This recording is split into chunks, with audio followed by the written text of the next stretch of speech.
한국은 바다를 잘 이용한다고요? 웃기지 마세요. 그들이 만든 건 배 몇 척이랑 김밥일 뿐입니다. 세계 해양경제 전략 포럼. 미국 에너지부 장관 칼린 맥스웰은 냉소적인 미소로 그렇게 말했습니다. 세계 지도자들과 학자들이 지켜보는 자리에서 한국을 통째로 조롱한 겁니다. 그 자리에 저도 있었습니다. 하버드 해양기후센터장으로. 하지만 저는 알았습니다. 저 위선 가득한 말 뒤에 숨겨진 무지의 폭탄이 곧 터질 거라는 걸요. 왜냐고요? 한국은 단순히 바다를 지나간 게 아니라 바다를 설계한 나라니까요. 세계 조선시장 점유율 70%, LNG선 초대형 컨테이너선 해양 플랜트 모두 세계 1위, 그리고 그 배 위엔 K드라마, K영화, K음악이 실려 세계로 흘러나갔죠. 한국은 바다를 단순한 자원이 아닌 국가 DNA로 진화시킨 유일한 나라였습니다. 한국은 자원을 발견하는 나라가 아니라 스스로 만들어내는 나라였습니다. 이제 그 모든 이야기를 시작합니다. 좋아요, 구독, 알림 설정으로 이 여정에 함께해주세요. 그리고 댓글로 남겨주세요. 당신 나라가 조롱당했다면 어떻게 반박하시겠습니까? 안녕하세요. 저는 크리스틴 박사, 하버드 해양기후센터장입니다. 그리고 오늘 바다 위에 서 있는 한국이라는 가능성을 증명하러 갑니다. 미국 에너지부 장관 칼린 맥스웰의 발언에 세계 에너지 포럼 회의장이 얼어붙었습니다. 한국은 그저 바다를 지나가는 나라일 뿐입니다. 지나가면서 김밥이나 파는. 화면 속 맥스웰의 얼굴에는 비웃음이 가득했어요. 하버드 해양기후센터장인 저는 그 순간 모니터를 꺼버렸습니다. 무지한 발언에 화가 치밀었죠. 조교가 들고 온 나사 위성 사진을 보는 순간 심장이 쿵 내려앉았어요. 한국 서해안과 남해안에 펼쳐진 정체불명의 검은 격자 패턴이 눈에 들어왔습니다. 군사시설인지 해양기지인지 의문이 꼬리를 물었어요. 즉시 한국행 비행기를 예약했고 연구실 전체가 놀란 표정이었습니다. 세계적 학자가 직접 현장 조사를 나서는 일은 드물거든요. 크리스틴 박사님, 정말 직접 가실 건가요?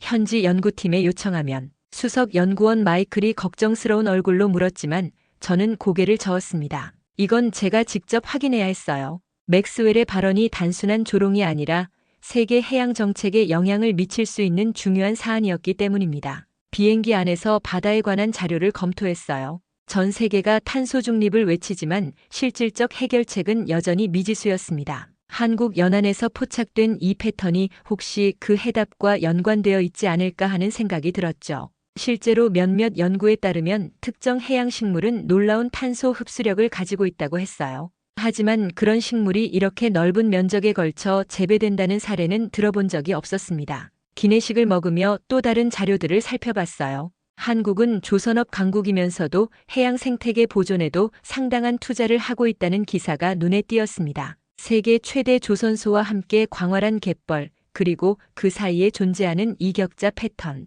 모든 것이 퍼즐처럼 제 머릿속을 맴돌았어요. 인천공항에 도착했을 때 이미 제 머릿속에는 가설이 자리 잡고 있었어요. 바다는 단순한 통로가 아니라 살아있는 생명체라는 것, 그리고 한국이 어쩌면 그 비밀을 품고 있는 나라일지도 모른다는 생각이었습니다. 이것이 사실이라면 맥스웰의 조롱은 그저 무지에서 비롯된 것에 불과했어요. 공항을 빠져나오며 서해의 바다 냄새를 맡았어요. 짭조름한 향기 속에 뭔가 특별한 것이 있었습니다. 저는 직감적으로 알았어요. 이 여정이 단순한 반박을 넘어 새로운 발견이 될 것이라는 예감이 들었죠. 현지 연구팀과 만나 간단히 인사를 나눈 후 곧바로 완도로 향했습니다. 차창 밖으로 펼쳐지는 한국의 풍경은 생각보다 훨씬 더 푸르고 생동감 있었어요. 이런 나라를 그저 바다를 지나가는 나라라고 표현한 맥스웰의 무지함이 더욱 분명히 느껴졌습니다. 완도로 이동하며 다시 위성 사진을 살펴봤어요. 격자 패턴은 분명 인공적인 것이었지만 군사시설이라기에는 패턴이 너무 유기적이고 넓게 펼쳐져 있었습니다. 맥스웰의 조롱이 저를 이 여정으로 이끌었고 이 여정이 곧 지구의 해답이 될 줄은 그때는 몰랐습니다. 바다 위에 김밥이나 파는 나라? 아니, 이 나라는 훨씬 더 중요한 무언가를 바다에서 키워내고 있었어요. 완도에 도착한 첫날, 아침 일찍 해안가로 향했습니다. 안개가 자욱한 바다 위로 어선 한 척이 다가오고 있었어요. 70대 이영도 어부의 주름진 얼굴에는 바다가 새겨준 지혜가 깃들어 있었습니다. 그의 투박한 손이 김양식장을 가리켰어요. 작은 배에 오르자 안개 속으로 바다가 열렸습니다. 서서히 눈앞에 펼쳐진 광경에 숨을 멈췄어요. 끝없이 이어지는 검은 그물망 구조물, 나사 위성에서 포착된 바로 그 격자 패턴이었습니다. 이것이 단순한 김양식장이라는 설명에 충격을 받았어요. 군사시설도 비밀기지도 아닌 평범한 김을 키우는 시설이었던 겁니다. 이영도는 바닷물 한 움큼을 떠보이며 김이 바다의 숲이라고 설명했어요. 육지의 나무처럼 탄소를 먹고 산소를 내뱉는다는 것이었습니다. 연구 장비를 꺼내 간단한 측정을 시작했어요. 결과는 놀라웠습니다. 김양식장 1헥타르당 연간 8톤 이상의 이산화탄소를 흡수하고 있었어요. 이는 같은 면적의 육상숲보다도 높은 수치였습니다. 저도 모르게 이건 정말 바다의 숲입니다라는 말이 나왔어요. 수면 아래를 들여다보니 생명력 넘치는 해조류가 물결에 춤추듯 움직이고 있었습니다. 햇빛이 안개를 뚫고 내리쬐자 검은 긴발 위로 빛의 줄기가 내려앉았어요. 그 순간 마치 육지의 울창한 숲을 보는 듯한 착각이 들었습니다. 다만 이 숲은 물속에 있었고 그 속도와 효율은 육지의 어떤 숲보다 뛰어났어요. 배를 타고 더 넓은 양식장으로 이동했습니다. 김만이 아니었어요. 미역, 다시마까지 모두 놀라운 속도로 자라고 있었습니다. 무엇보다 놀라운 건 수확주기였어요. 육지의 숲은 성장하는데 수십 년이 걸리지만 이 바다의 숲은 단 몇 개월 만에 자라 수확이 가능했습니다. 이영도는 물결을 바라보며 자신의 일생을 이야기했어요. 50년 넘게 이 바다와 함께한 그의 손은 거칠고 투박했지만 그 손끝에서 자라난 것들이 지구의 미래를 바꿀 수 있다는 사실이 놀라웠습니다. 그는 1년에 김을 3번, 미역은 2번, 다시마는 1번 수확한다고 했어요. 이 순환 가능성에 완전히 매료되었습니다. 첨단 기술이 아닌 자연의 힘을 활용한 이 단순하면서도 놀라운 시스템이 지구 온난화의 해답일 수도 있다는 생각이 들었어요. 연구소로 돌아와 밤늦게까지 데이터를 분석했습니다. 놀라운 사실이 하나둘 드러났어요. 한국의 김양식장 전체 면적은 약 6만 헥타르로 단순 계산만으로도 연간 48만 톤의 이산화탄소를 흡수하는 셈이었어요. 여기에 미역, 다시마 양식장까지 더하면 그 수치는 더욱 늘어났습니다. 이는 중형 국가 하나가 1년간 배출하는 탄소량을 상쇄할 수 있는 규모였어요. 하버드 연구팀에게 전 세계 해조류 양식장 현황 조사를 지시했어요. 특히 탄소 흡수량에 초점을 맞추도록 했습니다. 이어서 기후변화 전문가들과의 화상회의도 요청했어요. 세계가 모르는 탄소 저감 기술이 한국 어촌에 이미 존재했던 겁니다. 이영도의 소박한 집에서 차를 마시며 생각했습니다. 맥스웰이 조롱한 김밥이나 파는 나라가 사실은 지구의 미래를 품고 있었다니. 이제 세계에 이 사실을 알릴 차례였어요. 하버드로 돌아가기 전 서울의 국립연구소를 방문했습니다. 김양식장의 발견만으로도 충분히 놀라웠지만 더 큰 그림을 보고 싶었어요. 한국은 천연자원이 부족한 나라라고 알려져 있었는데 어떻게 이런 혁신을 이룰 수 있었는지 궁금했습니다. 연구소 지하실험실에서 박민준 박사가 투명한 유리관을 들어보였어요. 이건 DMZ 야생콩에서 추출한 신물질입니다. 항암 효과가 뛰어나죠. 저는 자료를 살펴보며 놀라움을 감추지 못했습니다. 이 물질의 효능은 기존 항암제보다 30% 이상 높았어요. 글로벌 제약사들이 7조 원을 제안했다면서요? 제 질문에 박 박사는 고개를 끄덕였습니다. 그런데 정부에서 거절했다고요? 이번엔 박 박사가 미소를 지었어요. 우리는 단기 수익보다 생물 주권을 선택했습니다. 이 유전자원은 한번 팔면 영원히 돌아오지 않으니까요. 그 말에 깊은 통찰력이 느껴졌습니다. 자원이 부족한 나라가 오히려 자원의 가치를 더 잘 이해하고 있었어요. 자원은 발견이 아니라 철학입니다. 이 한마디가 제 마음에 꽂혔습니다. 연구소의 또 다른 층으로 이동했어요. 넓은 실험실에는 다양한 프로젝트가 진행 중이었습니다. 한쪽에서는 갯벌에서 추출한 미생물로 플라스틱을 분해하는 기술을 개발하고 있었어요. 투명한 수조 안에서 플라스틱 조각이 서서히 녹아내리는 모습이 신기했습니다. 연구원은 이 기술이 상용화되면 해양 플라스틱 문제를 근본적으로 해결할 수 있다고 설명했어요. 천연자원이 부족하니 오히려 새로운 자원을 만들어내는 방향으로 발전한 것이었습니다. 석유를 캐내는 대신 미생물로 대체 연료를 만들고 희귀 광물 대신 도시 광산에서 금속을 재활용하는 기술까지 보유하고 있었어요. 한 연구원은 폐스마트폰에서 추출한 희귀 금속을 보여주며 이것이 어떻게 새로운 전자제품으로 순환되는지 설명했습니다. 이런 접근법은 제가 알던 서구의 자원 정책과는 완전히 달랐습니다. 서구는 자원을 소유하고 통제하려 했지만 한국은 자원을 창조하고 순환시키는 데 집중하고 있었어요. 이는 지속 가능성에 대한 근본적으로 다른 철학이었습니다. 자원이 없어서 오히려 더 지속 가능한 미래를 만들어가고 있다는 역설이 놀라웠어요. DMZ 야생콩 연구팀과의 대화에서 또 다른 놀라운 사실을 알게 되었습니다. 이들은 특허 출원 대신 세계 빈곤국과 이 기술을 공유하는 방안을 구상 중이었어요. 지식도 자원입니다. 독점보다는 공유가 더 큰 가치를 만들어냅니다. 팀장의 말에 깊이 공감했습니다. 맨해튼으로 돌아가는 비행기 안에서 노트북을 펼쳤어요. 천연자원이 풍부한 나라들이 오히려 자원의 저주에 시달리는 반면 한국처럼 자원이 부족한 나라가 창의적 접근으로 미래 자원을 선점하는 역설적 상황이 흥미로웠습니다. 이런 패러다임이 세계적으로 확산된다면 기후위기에 대한 새로운 해결책이 될 수 있겠다는 희망이 생겼어요. 하버드에 도착한 저는 즉시 특별 세미나를 소집했습니다. 우리가 생각해온 자원의 개념을 완전히 바꿔야 합니다. 한국에서 본 것은 자원을 캐는 나라와 자원을 만드는 나라의 차이였습니다. 연구실 화이트보드에 새로운 프로젝트 제목을 썼어요. 한국형 자원 철학 연구 프로젝트 마이너스 자연에서 캐내기만 하던 시대는 끝났습니다. 이제 우리가 자원을 만들어낼 차례였어요. 하버드 캠퍼스로 돌아온 지 한 달 후 연구팀과 함께 한국의 조선업에 관한 자료를 검토하고 있었습니다. 화면에 나타난 수치는 놀라웠어요. 한국의 세계 조선 시장 점유율이 무려 70%에 달했습니다. 특히 첨단 기술이 집약된 LNG선과 해양 플랜트 분야에서는 세계 1위였어요. 김밥이나 파는 나라라고. 저도 모르게 맥스웰의 발언이 떠올랐습니다. 이 나라는 바다 위에서 세계 경제의 중심을 만들고 있었어요. 거대한 구조물이 물 위에서 탄생하는 영상을 보며 생각했습니다. 바다는 한국에게 단순한 통로가 아니라 무대였어요. 울산 조선소를 방문했던 기억이 떠올랐습니다. 축구장 60개 크기의 드라이독에서 세계 최대 컨테이너선이 만들어지는 광경은 압도적이었어요. 그곳에서 만난 엔지니어는 우리는 바다를 통로가 아닌 무대라고 불러요라는 말을 했었죠. 그 말의 의미를 이제야 제대로 이해할 수 있었습니다. 연구실에 프린트된 자료들을 펼쳤어요. 한국은 바다를 통해 철강선을 보내고 그 배로 석유를 운반하며 그 석유로 플라스틱을 만들고 그 플라스틱으로 전자제품을 생산했습니다. 더 놀라운 것은 최근의 변화였어요. 물리적 상품만이 아니라 문화 콘텐츠까지 바다를 타고 세계로 나가고 있었습니다. 한국의 대중문화가 전 세계적으로 인기를 끌고 있다는 보고서를 읽었어요. 영화, 드라마, 음악이 디지털 바다를 통해 전 세계로 퍼져나가고 있었습니다. 물리적 바다에서 디지털 바다로 배송의 대상이 상품에서 콘텐츠로 확장된 것이죠. 동료 교수가 보낸 메일을 열어보니 한국의 문화 수출의 그래프가 있었어요. 2000년대 초반만 해도 미미했던 수치가 이제는 자동차 수출액에 맞먹는 수준으로 성장했습니다. 조선과 콘텐츠 얼핏 보면 전혀 관계없는 두 산업이 모두 바다를 매개로 성장했다는 점이 흥미로웠어요.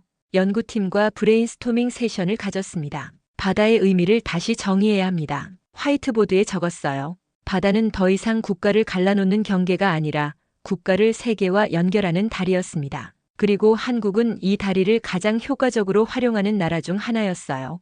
UN 해양환경위원회에 제출할 보고서 초안을 작성했습니다. 해양 국가의 재정이라는 제목을 붙였어요. 천연자원이 부족해도 땅이 작아도 바다를 통해 세계와 연결되면 강국이 될 수 있다는 내용이었습니다. 바다는 한계가 아니라 가능성이었어요. 맥스웰의 조롱이 다시 생각났습니다. 그는 한국을 바다를 지나가는 나라라고 했지만 실제로는 바다 위에서 세계를 만드는 나라였어요. 이제 이 사실을 세계에 알릴 차례였습니다. 다음 달 열리는 국제해양포럼에서 이 연구 결과를 발표하기로 했어요. 국제해양포럼이 열리기 일주일 전 나사에서 긴급 연락이 왔습니다.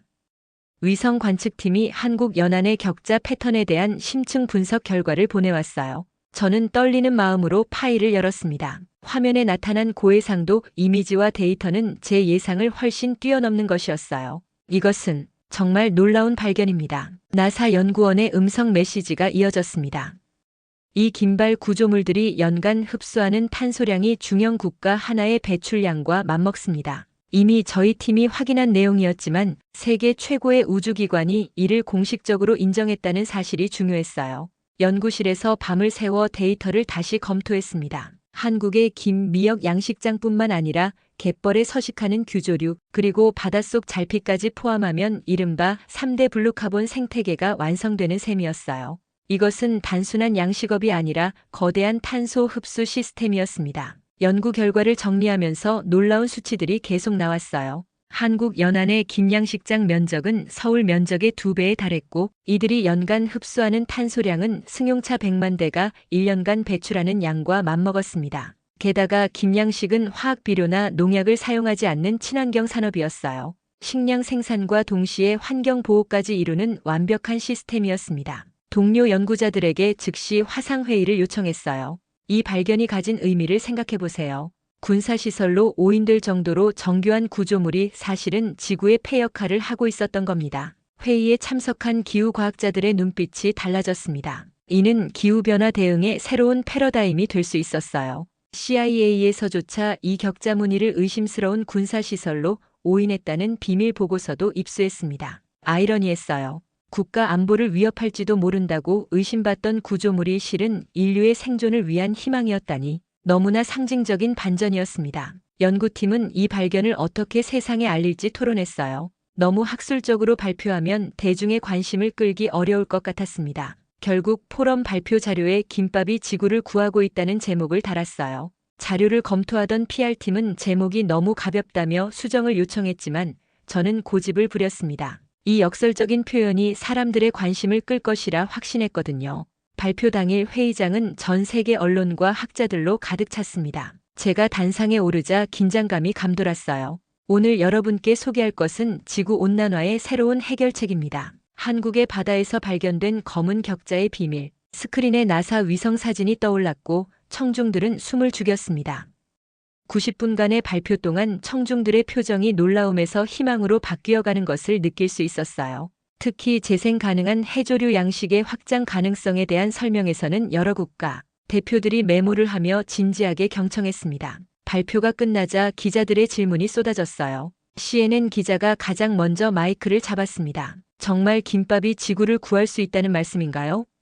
저는 미소를 지으며 대답했습니다. 네, 정확히 그렇습니다. 그리고 이것은 시작에 불과해요. 다음 날 아침 CNN 헤드라인에는 김밥이 지구를 구하고 있다는 제목의 특집 기사가 실렸습니다. 전 세계가 한국의 해양양식업에 주목하기 시작했어요.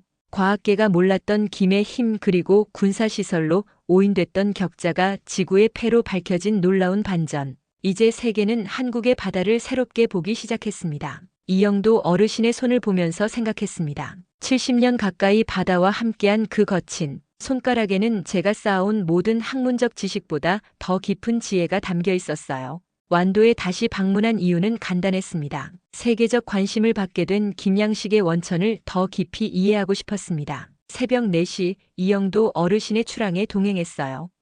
아직 어둠이 채 가시지 않은 바다 위에서 그의 일상이 시작되었습니다. 별빛 아래 긴발을 점검하는 노인의 뒷모습이 어찌나 장엄하던지 저는 카메라를 내려놓고 그저 바라보기만 했어요. 박사님, 이리 와서 한번 해보시오. 이영도 어르신이 긴발을 손질하는 법을 가르쳐 주셨습니다. 그 순간 깨달았어요. 이것은 단순한 어업이 아니라 일종의 바다 농사였습니다. 자연과 인간이 서로 조화를 이루며 함께 작물을 키우는 과정이었어요. 바다에서 돌아와 어르신의 집에서 아침을 함께 했습니다. 오래된 가족 사진 속에는 3대에 걸친 어부의 역사가 담겨 있었어요.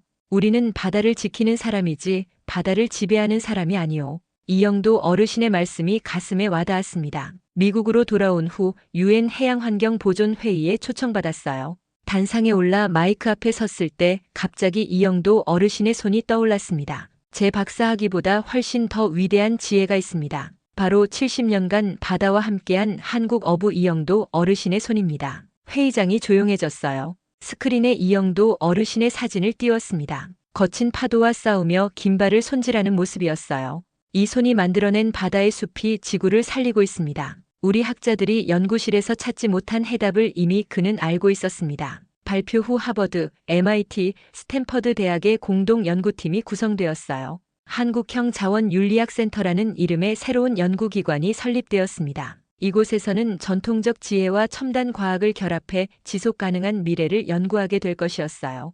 연구 과제 중 하나는 손의 지혜였습니다. 입으로 이론을 말하는 것보다 손으로 실천하는 지혜가 어떻게 더 우수한 결과를 가져오는지 연구하는 프로젝트였어요. 이영도 어르신을 비롯한 여러 분야의 장인들이 연구 자문단으로 참여했습니다. 완도에서 보낸 이메일에 이영도 어르신의 사진이 첨부되어 있었어요. 새벽 바다에서 미소 짓고 계신 모습이었습니다. 그 사진을 연구실 책상 위에 두고 생각했습니다. 세계 학계가 배우고 있는 것은 기술이 아니라 철학이었어요. 자연과 함께 살아가는 방법, 인간의 욕심을 절제하는 지혜, 그리고 무엇보다 손으로 실천하는 삶의 가치였습니다. 최신 연구 논문을 작성하며 서문에 이렇게 적었어요. 이 연구는 이영도의 손에서 시작되었다. 학술적 표현은 아니었지만 이보다 더 정확한 표현은 없었습니다. 말로 나타낼 수 없는 지혜, 그것이 바로 K 철학의 정수였어요. UN 기후총회가 열리는 뉴욕 본부로 향하는 길, 제 마음은 설렘과 긴장으로 가득했습니다. 이번 총회에서는 블루카본 헌장이 주요 의제였어요. 해조류와 해양 생태계를 통한 탄소 흡수에 관한 세계 최초의 국제 협약이었습니다. 그리고 이 협약의 초안을 작성한 국가가 바로 한국이었어요. 회의장에 들어서자 전 세계 대표단들이 모여 있었습니다. 2년 전 맥스웰의 조롱으로 시작된 여정이 이제는 국제 기후 정책의 중심에 서게 되었어요. 한국 대표단과 인사를 나누며 감회가 새로웠습니다. 이제 그들은 바다를 지나가는 나라가 아니라 바다의 미래를 선도하는 나라로 인정받고 있었어요. 놀랍게도 칼린 맥스웰도 이 자리에 참석했습니다. 여전히 미국 에너지부 장관 직책을 유지하고 있었어요. 그의 표정은 2년 전과 달리 굳어 있었습니다. 세계의 시선이 그토록 무시했던 나라로 향하고 있는 상황이 불편해 보였어요. 한국 대표의 발표가 이어졌습니다. 우리는 이미 전국 연안에 3만 헥타르의 블루카본 단지를 추가로 조성했습니다. 그 결과 연간 24만 톤의 탄소를 추가로 저감하고 있습니다. 참석자들의 박수갈채가 이어졌어요. 이는 자동차 5만 대가 1년간 배출하는 양과 맞먹는 엄청난 수치였습니다. 발표가 끝나고 질의응답 시간, 맥스웰이 갑자기 마이크를 잡았어요. 김으로 기후를 고친다고 믿는 건 미신 아닌가요? 우리에게 필요한 건 더 강력한 산업적 해결책입니다. 회의장이 순간 얼어붙었습니다. 2년 전의 조롱이 다시 시작된 것이었어요. 잠시 침묵이 흐른 후 독일 대표가 일어섰습니다. 우리는 이미 북해에 한국식 모델을 도입했습니다. 결과는 매우 고무적입니다. 이어서 인도네시아 대표도 발언권을 얻었어요. 우리도 15개 섬의 시범 사업을 시작했습니다. 현지 어민들의 소득이 30% 증가했습니다. 1명, 2명 각국 대표들이 일어나 자국의 한국식 블루카본 도입 사례를 발표했어요. 맥스웰은 점점 고립되고 있었습니다. 그의 조롱은 이제 공감을 얻지 못했어요. 세계는 이미 한국 모델로 바꾸고 있었고 그 결과는 명백했습니다. 총회 마지막 날 블루카본 헌장이 193개국의 만장일치로 채택되었습니다. 한국이 주도한 국제협약이 세계 기후정책의 새로운 표준이 된 역사적인 순간이었어요. 맥스웰의 자리는 비어 있었습니다. 그는 헌장 채택 투표에 참석하지 않았어요.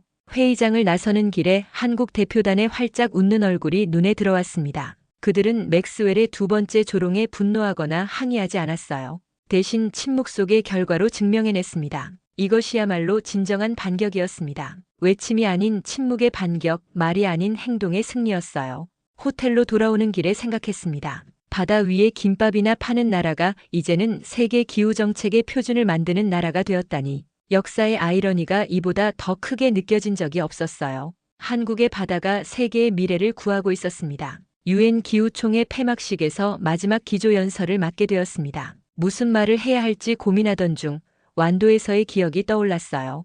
이영도 어르신이 새벽 바다에서 긴발을 손질하며 했던 말씀. 자원은 땅에 있는 게 아니라 사람 속에 있는 거요. 단상에 올라 세계 각국의 지도자들을 마주했습니다. 오늘 저는 자원의 미래에 대해 이야기하고 싶습니다. 자원은 더 이상 땅에서 캐내는 것이 아닙니다. 진정한 자원은 사람입니다. 청중들의 표정이 집중되는 것을 느꼈어요. 이어서 한국의 사례를 설명했습니다. 천연자원이 부족한 나라가 어떻게 인적 자원을 통해 새로운 가능성을 창조했는지, 김양식부터 DMZ 콩 연구까지 물질적 자원의 한계를 넘어선 혁신의 역사였어요. 한국인들은 자원을 소유하는 대신 자원을 창조했습니다. 제 발표 자료 중에는 이영도 어르신의 사진도 있었습니다. 거친 바다에서 평생 일해온 그 손의 사진을 보여주며 말했어요. 이분은 박사 학위가 없지만 우리 과학자들보다 훨씬 더 많은 것을 알고 있었습니다. 자연과 조화롭게 살아가는 법, 그것이 진정한 지혜입니다. 연설이 끝나고 큰 박수를 받았어요. 여러 국가의 정상들이 다가와 축하 인사를 건넸습니다. 그 중에서도 아프리카의 작은 나라 대표가 건넨 말이 기억에 남았어요. 우리에게 가장 필요한 메시지였습니다. 자원이 없다고 미래가 없는 건 아니라는. 연설 다음 날 완도 해양연구센터 개소식이 열렸습니다. 전 세계 90개국의 장관과 연구자들이 이 작은 어촌 마을에 모였어요. 국제적인 해양 생태 연구의 중심지가 된 것입니다. 센터 입구에는 이영도 어르신의 동상이 세워졌습니다. 70년간 바다와 함께한 어부가 이제는 세계적인 환경 아이콘이 되었어요. 개소식 단상에서 내려다본 광경은 감동적이었습니다. 세계 각국의 연구자들과 한국 어촌 주민들이 함께 어깨를 맞대고 서 있었어요. 서로 다른 언어를 사용하지만 바다를 사랑하는 마음만은 같았습니다. 이것이야말로 진정한 국제 협력의 모습이었어요. 연구센터에는 특별한 공간이 마련되어 있었습니다. 전통 지혜의 방이라고 이름 붙은 이곳에는 한국의 전통적인 해양 지식이 현대적 방식으로 전시되어 있었어요. 김, 미역, 다시마 양식의 역사부터 갯벌 생태계에 대한 전통적 이해까지 과학과 전통이 만나는 지점이었습니다. 개소식에서 이영도 어르신을 다시 만났습니다. 여전히 그 투박한 모습 그대로였어요. 박사님, 세상이 바뀌었습니다만 바다는 여전히 바다입니다. 그의 소박한 말씀에 깊은 철학이 담겨 있었습니다. 변화 속에서도 본질을 잃지 않는 지혜였어요. 센터 개소식을 마치고 나오는 길, 이영도 어르신이 작은 보자기를 건네주셨습니다. 우리 집에서 만든 김밥입니다. 맛있게 드세요. 그 순간 제 눈에 눈물이 고였어요. 세계를 바꾼 김밥, 조롱의 대상이었던 그 김밥이 이제는 존경의 상징이 되었습니다. 호텔로 돌아와 김밥을 먹으며 지난 2년을 돌아봤어요. 맥스웰의 조롱에서 시작된 여정이 이제는 국제기후정책의 새로운 장을 열었습니다. 가장 보잘것없어 보이던 것이 가장 위대한 해결책이 되는 아이러니. 그것이 바로 김밥이 남긴 철학이었어요. 노트북을 열고 마지막 연구 보고서의 결론을 썼습니다. 자원은 땅이 아니라 사람이 만든다. 이보다 더 명확한 진리는 없었어요. 여러분도 이 진리를 함께 나눠주세요. 좋아요와 구독 눌러주시고 여러분의 생각도 댓글로 남겨주세요. 시청해주셔서 감사합니다.